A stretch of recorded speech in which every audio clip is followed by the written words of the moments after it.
what would you say to someone who keeps almost making it but never quite gets there? Ano masasabi doon natin? May encourage ko natin siya. How do we encourage a person na sabi niya na almost there pero hindi pala siya, parang nandun na siya, parang ganon. So anong masasabi natin sa kanila? Well, ako personally, I've experienced that a lot of times, and I understand how frustrating it is when things don't go your way. Pero at the end of the day, I think what Diane has to remember is that what matters is she tried. And I think yun yung hindi niya kayang tanggalin sa sarili niya kasi that's a sign of strength, courage, and I think that's what matters. Any other comments? Yun. Sana magpakatatag ka, Dayan. Alam mo, nakakatakot yung situation dyan ngayon. Andun yung dad ko ngayon sa Middle East, saka yung mom ko. Ayun, But how are they stay now? safe. Nakabalik na po yung dad ko sa Qatar by land. And ayun, hindi natuloy yung plans nila recently. Pero ayun, at least they tried. Sabi ko sa'yo. Okay. Alright. Here for you, Dayan. Okay. Thank you. Alright, thanks Sean. Hans? Okay, do you see also your music as a way of connecting Filipinos abroad, back to home? And among your songs, which one do you think resonate the most with Filipinos who are living and working far from home? Ano daw awitin ang nakaka-resonate sa mga kapwa naming OFW? Pwedeng parang yung dedicate namin na song. Meron kaming song na yung Tataya. Parang may siya lirik na parang saan man mapadpad, madala o malipad, magkalayo man ang ating mundo, tataya pa rin sa'yo. Parang yun, gusto namin i-remind na wherever, kahit saan pumunta, mapalayo man sa Pilipinas, mapalayo sa the ones we love, we're always still connected to each other. Dahil sa our common, syempre yung love natin for each other, and especially through music. Music will always connect us. Actually, kahit even if, kahit na iba't ibang, kahit di ka Pinoy, gano'n, kahit we don't speak the same language, music will always be there to bridge the gap. Then, so, ayun, yun po yung Alright, kanina pa first question, di ba? Yung first question. Do you see your music as a way of connecting? Sige, do you see your music, para makakonect sa ating mga kababayan? Back home. I mean, parang sabi nila pa. I love you, Zen. Wow, bias talaga niyo. Bias talaga siya. Well, let's go up. I just like what Rafa said, music parang knows no bounds. Like, kahit na hindi same language yung gamit natin, it gives a feeling of connection dahil parang music is parang centerpiece ng each culture, so regardless mo anong language, parang mapag-connect na lahat tayo. And, which is Anyways, ladies and gentlemen, Miss Yang Constantino. Ito tayo ulit po. Alagyan na kayo na yung nag-move. Sige, Yang, doon ka na lang sa gitna. Okay. Say morning pala muna sa ating mga content creators, sa digital Narinig naman po partners. ba tayo? Kahit nagwalay. Magandang umaga po, Singapore. Thank you po for being with us today. Alright, so iba-iba sila. May mga taga Makantitos, SMNI, Kuya Joey, Charlene, and Anne. And of course, 18 Singapore. Alright, so iba-iba po yan ng mga digital media partners natin dito. Alright? Anyways, any other question? Yeah, one last question. I heard in one of your interviews that Gian was the last to join the group and introduce himself as a vocalist. It actually reminded me of the biographical Bohemian Rhapsody, which tells the story of how Freddie Mercury joined Queen. Just curious, is Queen also one of the musical influences behind the style and song of the couple? Ngayon ko lang nalaman yun na ikaw pala yung last na sumali sa group. Sinali ko po yung sarili ko. Ano yun? Kaya sabi ko, sige, sasali ako sa inyo. Ganon. Opo. Okay. Definitely po, lalong-lalo na po nung patutunguhan EP namin. It's our first project na ginawa after pandemic. And ayun po, isa po sa influencers namin ng Queen. Actually ngayon ko lang nalaman yung history na yun, pero ayun, it's nice to know na some of the people na pumupunta sa pangarap nila ay yung mga talagang nag-take ng courage to take a step on their own. And ayun, I think that should inspire many aspiring artists. Right. Alright, okay. Okay na? Alright, SMNI, Renju. Hello, welcome to Singapore po. Thank you po. Hello. Kumain na. Kumain na sila. Yes. Okay. Almusal na, yan. Yun. Yes po. Since nandito na si Yeng, parang Kinakabahan, huwag kang mag-alala. Pare-parehas ang time. Hindi. Paano nabuo ang idea na makasama si Yeng sa concert na to? At kung merong isang kanta na gusto niyong pasabugin na sama-sama with the audience, ano po ito? Kasi di ba sa Philippines, kasama ka na rin nga sila sa Stardust sa Philippines. So, paano na po daw na ikaw ay makasama? Ako hindi ko po alam kung paano po ako napadpad dito, but I'm so grateful dahil naging parte nga po ako ng Araneta concert nila, and nakikita ko sila sa TikTok ko sa TikTok ko, and I admire kung paano po sila nagko-connect sa fans nila. Katulad sinabi ko kagabi sa interview niyo sa akin, I love kung paano nila nabubuo yung relationship nila sa fans. Not just with their music na sobrang ganda.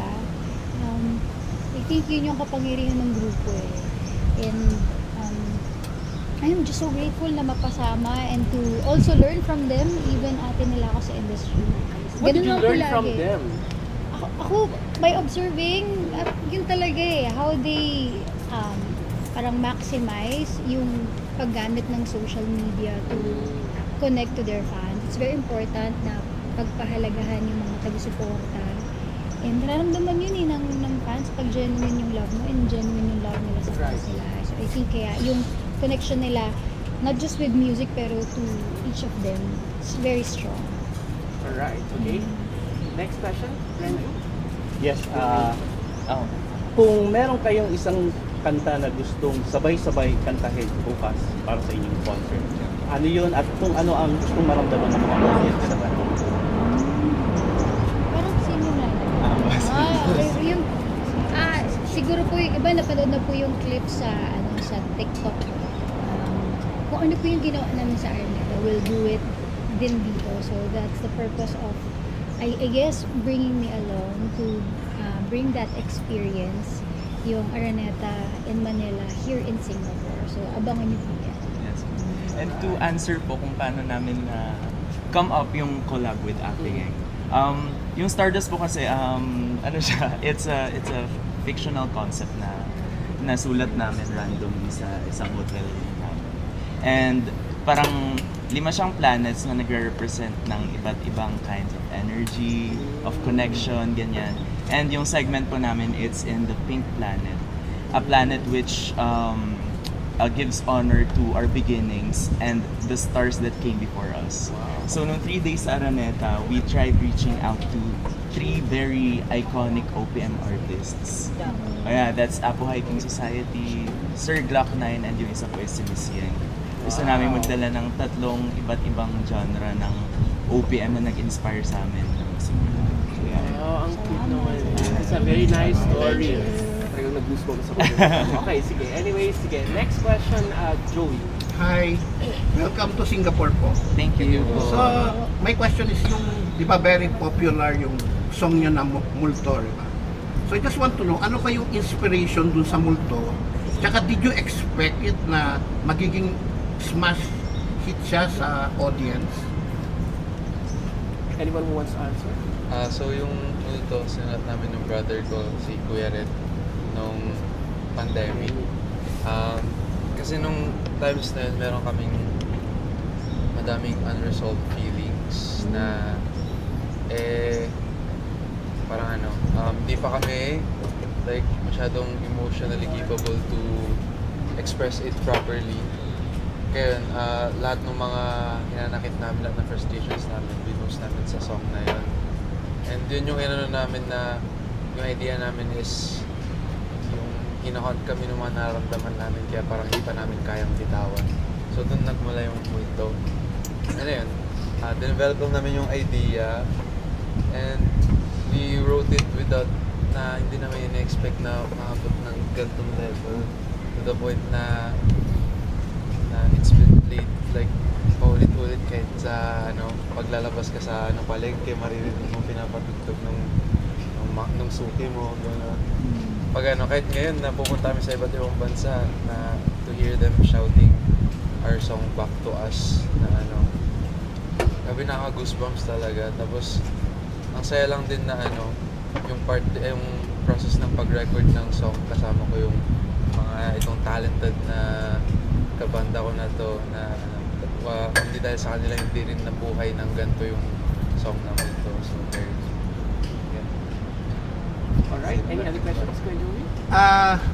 If you have the power to suggest, right, saang part of the world nyo gustong mag-perform next? Kunyari kayo mag-decide. So which part of the world you want to perform next? And why? Antarctica ba yan? Antarctica, sa Japan. Siguro po siguro po sa isang dream namin na makapag-perform na lugar ay ang Indonesia siguro. Kasi isa sila sa mga pinaka malaking sumuporta sa hit song namin ng mundo. Parang dumating na sa point na parang inaangkin na nila kami na parang parang inaangkin nila kami na Indonesian daw kami. Yun, nakakatuwa lang kasi parang ganun din sila napamahal sa kanta natin na OPM. Kaya gustong-gusto rin naming mapunta doon sa lugar na yun. Si Ma'am Yeng. Alin po? Saan mo gusto mag-perform? Although marami ka nang na-perform na country. Uy, iniisip ko lamang po yung anniversary concert ko for this year. Wow. Turning- When is it? Opo, 20th year ko po. We're preparing something special. It's been a long time po since nag-concert ako sa isang malaking venue and we're preparing for that. So yun muna po, hindi ko po ako nag-isip na malayo dahil sa totoo lamang po, just thinking about it, sobra po akong nininervyos. As you can see, di ba, napakagagaling talaga ng mga bata ngayon at alam mo yon, sometimes you may feel like it's not my time anymore, but bigla na lang yung management will do something na parang, let's celebrate your ganito, ganyan. Nervous ako, pinakabahan ako. I'm just thinking about yung mga plano namin. Nag-meeting na kami initially with Direct John Prats. It will be directed by Direct John. And ayun, maaasahan ng mga tao that it will be a trip down the memory lane. Yung mga minahal nilang mga kanta na nasa baul na matagal nang hindi narinig. And even yung mga songs ko po na minahal from my albums na hindi po usually nagiging favorite ng mga tao. Pero personal favorite ka. I would share it and reimagine it sa concert. So abangan niyo po yan this year po. For more information, abangan nyo na lang po sa social media accounts ko na lang. But for now, syempre, Stardust muna tayo, right? Oo, tsaka marami pang tour din yung Kaponzo. So abangan nyo rin. Alright. Thank you. Next, Charlene. Ayan, so the stars and planets align. So sabi kanina ni Miss Yeng, hindi niya alam kung paano siya napunta dyan. But I guess it was answered earlier on. But this question goes to the Cup of Joe members. Ano yung feeling or how is it like performing, not the first time, di ba? Second time na to, performing with the OPM icon, Yeng Constantine. Oh my God, how does it feel? Paano yung How does naramdaman it mo feel? doon? Nalilate ako sa school. Nanonood ako ng mix sa umaga. How does it feel to be performing with the same stage with the Yeng Constantine? Goosebumps. Sige, Gab. Ayun, parang nung unang time na naisip namin na invite si Miss Yeng Constantino sa concert, sobra kaming na-excited, kinabahan kami, nag-goosebumps, gano'n. Lahat na na-feel na namin, gano'n. Kasi, syempre, OPM legend, and namin, as in, isa sa mga main inspiration namin pagdating sa music. Kaya, ayun, parang super excited pa rin kami. Kahit ngayon, kahit ulitin namin, sobrang excited and kinakabahan pa rin kami. And we're very grateful na tinanggap niya yung invitation namin. Salamat. And thank you din also to TFC. Yeah, but Ian, how did you feel nung sinabi nila sa'yo na, oh sige, we have a concert for you?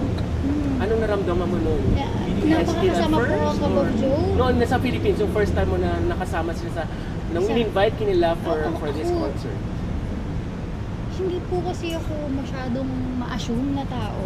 So parang kapag ni-invite po ako ng younger generation sa mga shows nila, para po ako, talaga gusto nila yung music ko. Kasi I always, parang nararamdaman ko po na parang simple lang ng mga kanta ko eh. Hindi naman ako parang nag-goal ever na parang siguro ginol ba? Pero hindi mo inasahan na parang sana one day, meron din ako mga bata na ma-influensya. Pero hindi mo siya ma-expect pag nandyan na parang talaga, there's that surreal feeling na parang, totoo ba? Grabe, nung minention mo nga yan nung interview sa ABS na pangarap lang. Tagal ko nang hindi kinakanta yun actually. Sa mga gusto ko yung kanta ni Ate Yang na pangarap lang, yung kapatid mo, and you would sing that. Grabe, Una sa lahat, ang sakit na ng mga tuhod ko. Naramdaman ko ang age ko. At the same time, grabe, nandun na pala din sa point na yung mga batang nakikinig sa'yo are the, parang the new generation of OPM artists na nagbe-bear ng flag natin, not just in the Philippines but all over the world. And makes me feel so proud na kahit paano po may parte ako doon, kahit gatuldok lamang or somehow napakinggan nila yung music ko pa, sarap naman sa feeling. So thank you again, Papa. Of course, hindi siya katuldok yun, napakalaking influence talaga with these very talented guys. Thank you Okay, po. sige. Next question, Sharon. Okay. Very relatable ang parehong generations ninyo. So talagang tumatatak siya yung mga music niyo. So just to add on, kasi na-appreciate ko yung mga music ng dalawang generations. So for my last question, since it's few hours na lang, wala pang more than 24 hours to go before your concert here in Singapore. What are the expectations? Meron ba kayong something different that you bring here in Singapore na hindi nyo pa nagawa dun sa previous concerts ninyo sa Philippines? Is there something that your fans here in Singapore are looking forward tomorrow? Meron ba? Or same-same lang? Hindi, joke lang. Well, technically first time yung So lahat bago sa inyo. Pero ayun, we're bringing the same energy. Kung ano yung binigay namin sa Araneta, ibibigay namin times 10 pa since very excited kami perform dito sa Singapore. It's been a dream ever since nung nag-start kami nung high school. And ayun, you'll hear more of the vocals nitong 3 other members namin. Yeah. Wow. Meron kaming segment na gano'n na Wow. papapili That's namin yung exciting. fans ng song na kakantayin namin diba. And ayun, of course, Miss Yeng. Walang Miss Yeng sa ibang stops namin. Yeah, very special ang stop na to. And ayun, ano ba? I mean, pang ilang show na natin to? Pang I think it's our 13th 13th show. And feel ko yun yung beauty ng each show namin dahil kada lugar na pinupuntahan namin, iba yung tao, iba yung environment, iba yung vibe. So, iba-iba rin yung energy na nabibigay namin. So, abangan nyo na lang. Tignan natin kung malalamangan nyo yung mga ibang cities na napuntahan. Ngayon, lalo ngayon, kasama namin si Miss Yeng. Wala na. Anyways, Anne? Okay, hi everyone. First of all, welcome to Singapore. And congratulations for a successful event for tomorrow in advance. Okay, my question is, you performed Sandali and Ikaw Pa Rin together. So is there a formal studio collaboration for 2026 for this song? Wait, pwede. Is there upcoming collaborations for those songs, like a studio track, formal studio collaboration? Wala pa. Wala pa po, pero Pero yes, let's Looking pray, forward to pray that. for that. Collab. Alright, Next so question. next question is, what's the funniest or most unexpected thing that happened during your rehearsals for Stardust and those behind the scenes? What's the most funniest and unforgettable experience during your Sige, kwento mo naman guys. Ano? Meron bang hindi nyo makakalimutan? sa Stardust, feeling ko nung nag-iisip kami ng choreo dun sa ano, sa isang surprise song na Wow. kami nag-isip ng choreo nun. Choreo, balata naman. Pero fantasy kasi namin ever since. Kasi musical band kami. Pero minsan, nalilabel kami as P-pop. Boy band. Sasayaw din ba kayo Ganyan. ba? So, sabi na, wait, try naman natin mag-sing and dance. Gusto nyo to ha? So, nung namimili kami ng surprise song, 3 kasi yon, tapos parang pagpipilian ng audience ng 3 days sa Araneta. Which is the same set of songs na pinagpipilian every stop. Pumili kami ng isa. Actually, it was the idea of our director ng main concert namin, si Direk Paulo Valenciano. Siya yung nakaisip na yun yung pilian para makapag-sing and dance kami. Which is sobrang na-enjoy namin, na-enjoy din ng fans. Tapos isa pang unexpected happening. Hindi ko maalala kung Silakbot or Stardust. Basta rehearsal siya. 2 consecutive days habang nagpa-practice kami, parang naiipit yung leeg namin kasi biglang bibisita sa studio si Miss Regine, Sir Gary B. Magkakasunod na araw, sabi naman, bakit ganito? Kaya parang mga ganong encounters tsaka moments. Saya. Alright. Okay, Wally. Hello guys, your music has been reaching fans outside of the Philippines, and now you're bringing Stardust to Singapore. Which song from the tour set list feels the most personal to you? Ooh, most personal song. Sa isa-isa ba to? Sa Personal. Ilang tayo? siguro yung segment na si Gian at si Sen lang, yung di maaari. Kasi sobrang daming mabibigat na memories na nagpa-flashback tuwing naririnig ko yung song na yun. Tsaka tuwing pinu-perform namin siya, parang maski ako nakaka-connect dun sa song. Naiiyak din ako minsan. Parang twice na ako naiyak sa isang show na habang pinu-perform yun. Kaya yun, sobrang sakit nun for me. Ako yung sa Stardust na setlist, ang pinaka-personal sa akin is yung mga collab songs with mga OPM legends. Kasi dati pinapangarap lang namin na tugtugin yun sa mga tao, and ngayon ibang experience pag kasama mo na silang tumutugtog, kasama mo na silang pinuperform. For me, aside from yun, sing with Gav and CJ ko, parang lahat. So, buong setlist. Diba?